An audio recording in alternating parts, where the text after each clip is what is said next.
The lump of gold. Paul was a very rich man, but he never spent any of his money. He was scared that someone would steal it. He pretended to be poor and wore dirty old clothes. People laughed at him, but he didn't care. He only cared about his money.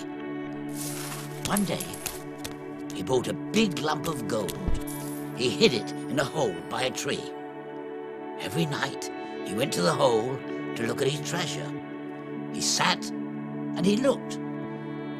"No one will ever find my gold," he said. But one night, a thief saw Paul looking at his gold.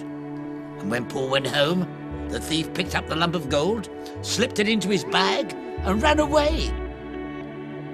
The next day, Paul went to look at his gold, but it wasn't there. It had disappeared.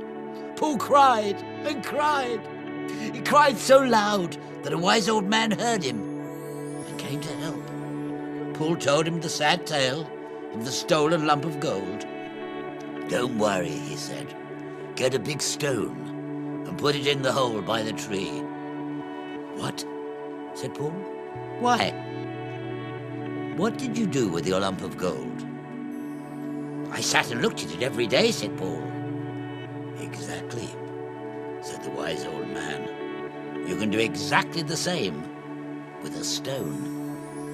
Paul listened, thought for a moment, and then said, "Yes, you're right. I've been very silly. I don't need a lump of gold to be happy."